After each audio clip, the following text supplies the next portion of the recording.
Hello everyone, good morning. सबसे पहले तो आप सभी लोगों को टीचर्स डे की बहुत बहुत शुभकामनाएं। बहुत से ऐसे मेरे व्यूअर हैं जो ऑलरेडी टीचर्स हैं। लगातार वो स्टूडेंट्स के लिए दिन रात लगे रहते हैं।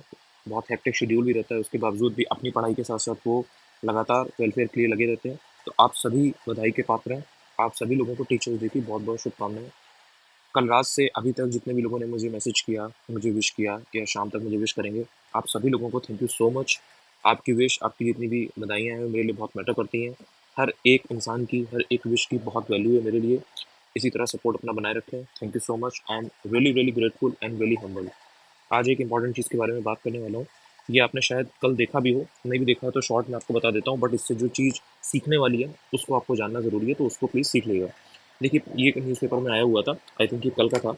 एंड इसमें साफ साफ यहाँ पे लिखा हुआ है कि जो भर्ती परीक्षाएं अब होनी है उसमें निजी एजेंसियों का जो काम है ना वो खत्म हो जाएगा। जैसे आपने देखा होगा जो अभी लास्ट टाइम हुआ था, तो जो प्राइवेट एजेंसी थी उसी के जो वर्कर्स वगैरह हैं वो इन्वॉल्व थे और उन्होंने किस तरह से चीज़ों को अंजाम दिया। तो ये जो अब कल्चर है ना इसको खत्म करने जा रही है स्टेट गवर्नमेंट, सो दैट ये जो पेपर लीक की घटनाएं हैं, पेपर लीक का जो पूरा काम है ना ये खत्म हो सके, पेपर लीक हो ही ना। तो इसको सबसे पहले ना यूपीपीएससी में जो ये एग्जाम होने वाले ना इसी के थ्रू कराया जाएगा। अच्छा, स्टेट गवर्नमेंट के पास अपनी खुद की प्रिंटिंग प्रेस वगैरह और ये सारी चीज़ें हैं, तो ऐसा नहीं है कि ये ऑर्गेनाइज नहीं कर सकते थे पहले। बट अब जब पेपर लीक हो चुका है तो उसके बाद में अब इस चीज़ पर अमल किया जा रहा है, ये चीज़ अब एग्जीक्यूशन में लाई जाने वाली है। तो अब इसमें यहाँ पे स्टेट गवर्नमेंट में सबसे पहले यूपीपीएससी में जो आपके एग्जाम होने वाले हैं इनमें इस चीज़ को किया जाएगा पहले चरण में, फर्स्ट स्टेप में। और उसके बाद में जो अदर बोर्ड वगैरह हैं उनमें भी जो डिफरेंट डिफरेंट एग्जाम होते हैं वहाँ पर भी ये चीज़ करके देखी जाएगी कि उसका क्या रिजल्ट आ रहा है, कैसे क्या हो रहा है। अब ऑब्वियसली बात है कि जब प्राइवेट एजेंसी का सीन पूरा होगा ही नहीं, खत्म हो जाएगा, तो फिर इसमें जो ये सेंधमारी हो जाती थी और पेपर लीक हो जाता था वो होगा नहीं, क्योंकि जो गवर्नमेंट के एम्प्लॉयज़ हैं वो इसमें इन्वॉल्व रहेंगे। ठीक है, यहाँ पर आप देख सकते हो साफ साफ लिखा हुआ है कि इसमें सरकारी कर्मचारियों के पर्चा लीक होने पर उन्हें नौकरी जाने का खतरा रहेगा। इसके चलते हुए किसी भी संदिग्ध गतिविधियों में शामिल होने से डरेंगे। तो एक ये बहुत इंपॉर्टेंट चीज़ है। उसके अलावा ये भी आपको ध्यान रखना है कि इसमें जो भी ये काम वगैरह कराया जाता था प्राइवेट इनसे लिए, तो वो आपने देखा होगा कुछ समय तक उन पर आरोप वगैरह लगे, ये सारी चीज़ें हैं, उन्हें पकड़ा गया, उसके बाद में वो छूट जाते हैं, उन्हें जमानत वगैरह मिल जाती है, चीज़ें हो जाती हैं।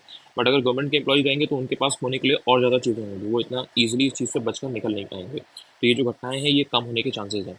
तो इसलिए ये चीज़ें की जा रही हैं, इसको बस एक पास होना जरूरी है कैबिनेट से, वो बस और बाकी है। बाकी उच्च स्तर पर हायर लेवल पर चीज़ें सॉर्टेड हैं, तो कोई ऐसी दिक्कत की बात नहीं है। अब इसमें जो दो इंपॉर्टेंट चीज़ें जो आपके लिए यहाँ से सीखने वाली है उनको ध्यान रखिएगा। पहली चीज़ ये है कि जो विशेषज्ञ पैनल है वो पेपर को बनाएगा। अब इसमें मेन चीज़ ये है, मैं आपको बता देता हूँ। प्राइवेट एजेंसी वाला मैंने आपको बता दिया, गवर्नमेंट की प्रिंटिंग प्रेस रहेगी ये भी मैंने आपको बता दिया। अब इसमें स्पेशलिस्ट जो पेपर बनाएंगे उसमें सीन ये है कि पैनल बनेगा, और पैनल किसका बनेगा, जो यूनिवर्सिटी के प्रोफेसर्स वगैरह रहते हैं स्पेशलिस्ट ना वो, और डिग्री कॉलेजेस वगैरह के। अब इसका मतलब क्या है, जैसे मान लीजिए कि आपकी इलाहाबाद यूनिवर्सिटी है या लखनऊ यूनिवर्सिटी है, तो मान लीजिए कि इसके हिस्ट्री के प्रोफेसर हैं या ज्योग्राफी के प्रोफेसर हैं या डिग्री कॉलेज के मान लीजिए हैं। ठीक है, तो वहाँ के जो प्रोफेसर हैं ना, जो स्पेशलिस्ट हैं अपने अपने फील्ड के, उनको पैनल में शामिल किया जा सकता है। कौन होगा शामिल, वो सब तो वो सब तो गोपनीय चीज़ें हैं, वो सब तो कॉन्फिडेंशियल है, बट ये लोग रहेंगे। अब ये जो पैनल बनेगा ना ये लोग पेपर बनाएंगे। तो इस तरह से पेपर बनने से होगा क्या कि 3 से 4 पहली बार तो पेपर बनाए जाएंगे, और फिर एंड में कमीशन और जो भी बोर्ड वगैरह रहेगा वो इसको फाइनल एक रूप देगा, फाइनल उसको बनाएगा कि भाई ये पेपर जो है ये फाइनली अब जाने वाला है। अच्छा, मेन बात ये भी है जो आपको ध्यान रखनी है, ये सबसे इंपॉर्टेंट चीज़ है कि ये जो पूरी चीज़ है ये गोपनीय रखी जाएगी, प्रोसेस कॉन्फिडेंशियल रहेगा पूरा ये। मतलब ये जो पेपर बन रहे हैं इसको पैनल को भी ना पता लगे कि भाई कौन सा फाइनल पेपर जो है वो एग्जाम में दिया जाएगा। तो इतना ज़्यादा इसको छुपा करके सारी चीज़ों से हाइड करके रखा जाएगा। अब जो भी प्रिंटिंग प्रेस वगैरह से ये क्वेश्चन पेपर वगैरह छप जाएगा, इसको ये कोषागार में रखेंगे। बहुत इसमें यहाँ पर सावधानी बरती जाएगी, और उसके बाद में फाइनली कमीशन डिसाइड करेगा कौन सा फाइनली डिस्ट्रीब्यूट होना है और कैसे बिना पर्चा लीक के सारी चीज़ें हो पाएँ। तो ये एक बहुत ही इंपॉर्टेंट चीज़ है जो आपने अगर कल नहीं देखी थी तो आप इसको समझ लीजिए। अब इसमें जो एक काम की बात आपको और सीखनी है वो ये है कि बी रेडी फॉर अनसर्टेनिटी, यानी कि जो अनिश्चितता है ना उसके लिए तैयार रहिए। हो सकता है कि जब ये डिग्री कॉलेजेस के और यूनिवर्सिटी के प्रोफेसर वगैरह जो हैं, जो स्पेशलिस्ट पैनल है, अगर ये बनता है तो हो सकता है कि पेपर का थोड़ा सा जो जो पैटर्न है, पैटर्न का मतलब ये होता है कि जो क्वेश्चंस है वो हो सकता है थोड़े डिफरेंट हो। ऐसा नहीं है कि एग्जैक्ट मान लीजिए कि आपका यूपीपीसीएस में 150 क्वेश्चन प्री में आ रहे हैं तो 150 के 190 90 या 100 क्वेश्चन या 120 क्वेश्चन आपको डायरेक्ट घटना चक्र से रखे मिल रहे हैं, ऐसा तो नहीं होगा। ठीक है, क्योंकि ये स्पेशलिस्ट जब आ रहे हैं तो ये थोड़ा सा भाई आरएनडी करके बनाएंगे। पेपर भी लीक हुआ है तो वो अब पेपर को थोड़ा सा ऐसा बनाने की कोशिश करेंगे कि कोई अगर प्रयास भी करे ना पेपर को लीक कराने का तो वो कर ना पाए। थोड़ा सा हो सकता है कि स्टेटमेंट वाले क्वेश्चन आपको दिख जाए, थोड़ा सा हो सकता है कि आपको जो जिनमें फैक्ट के साथ साथ थोड़ा सा कॉन्सेप्ट हो वो भी हो जाए। उससे क्या होता है ना कि देखो, जैसे वन लाइनर चीज़ें होती हैं इसका ये होगा, इसका ये होगा, बी का सी। उसमें क्या होता है, पेपर लीक के चांसेस और ज़्यादा बढ़ जाते हैं, क्योंकि एक पेज पे ये इस तरीके से A4 शीट है, आपने इसमें ऐसे करके 1 से लेकर 100 तक 50 तक आंसर लिख लिए, वो पूरा लीक हो गया। लेकिन जब कॉन्सेप्चुअल चीज़ें होती हैं, जब उसमें फैक्ट्स के साथ कॉन्सेप्ट्स भी होते हैं, स्टेटमेंट की फॉर्म में चीज़ें होती हैं, उसको फिर सॉल्व करना अपने आप में थोड़ा टफ भी हो जाता है। तो थोड़ा सा आपको पैटर्न हो सकता है कि डिफरेंट देखने को मिले। तो जो अनसर्टेनिटी, अगर आप उसके लिए तैयार रहोगे तो आपको शॉक नहीं लगेगा। तो इसका मतलब ये नहीं है कि आप जो चीज़ें पढ़ रहे हो वो इरेलीवेंट हो गई, वो इरेलीवेंट नहीं हो गई। जो भी लोग पेपर बनाएंगे वो पीवाईक्यू को हमेशा देखकर पेपर बनाएंगे। ऐसा नहीं है कि वो पीवाईक्यू को इग्नोर कर देंगे। जो बच्चा पीवाईक्यू को बेस बना करके जाएगा, जो पीवाईक्यू के ऑप्शंस को बेस बना करके जाएगा, उसकी तैयारी हमेशा अच्छी होगी, उसको कोई घबराने की जरूरत नहीं है। लेकिन टेस्ट सीरीज से प्रैक्टिस जरूर करते रहिए।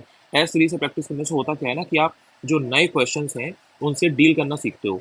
आपको एकदम से शॉक नहीं लगता है, आप शॉक को एब्जॉर्ब करना सीखते हो जब आप नए नए क्वेश्चन को डील करना सीखते हो थ्रू टेस्ट सीरीज। तो इसलिए आपको ये ध्यान रखना है कि आप अनसर्टेनिटी के लिए तैयार रहें, अपना माइंड मेकअप करके जाएं कि थोड़ा बहुत चीज़ें, जैसे 150 क्वेश्चन आ रहे हैं, तो हो सकता है कि इसमें जो 40 क्वेश्चन है वो आपको थोड़े डिफरेंट टाइप के दिखें, आपने पहले कभी सुने ना हो, देखे ना हो। लेकिन आपको पहले ठहरना है, 1-2 मिनट रुकना है, स्कैन करना है, और जो आपने पढ़ा है उस पर आपको भरोसा दिखाना है, ट्रस्ट रखना है खुद पर, जो प्रोसेस आपने फॉलो की है। और मोस्ट इंपॉर्टेंट चीज़ है ये कि अगर आप टेस्ट सीरीज से जो भी प्रैक्टिस कर रहे हैं तो उसमें शॉर्ट नोट्स वगैरह बना लीजिए। अगर टाइम आपको कम लग रहा है, आपने पहले से उतना पढ़ाई नहीं की है, तो कम से कम उसको रिवाइज कीजिए। तो जो आप पढ़ोगे वो आप सॉलिड पढ़ोगे, तो आपका गलत नहीं होगा। और पीवाईक्यू ध्यान रखना, पीवाईक्यू अब गेम चेंजर होने वाला है, क्योंकि एक बार टेस्ट सीरीज फेल हो सकती है, लेकिन जो पीवाईक्यू है, ये कमीशन आपको खुद डेटा दे रहा है कि देखो ये मेरे 20 साल का रिकॉर्ड है, ये मैंने चीज़ें पूछी है। तो जो डिफरेंट एग्जाम भी है ना, जैसे मान लीजिए कि इस साल एपीएस का एग्जाम हुआ था जनवरी में, अभी अगस्त में एक एग्जाम हुआ है एग्रीकल्चर वाला। तो इन सब एग्जाम को देखते रहिए, और उसमें जो 40 क्वेश्चन 50 क्वेश्चन आपको मिलते हैं ना, उनको देख जरूर लीजिए।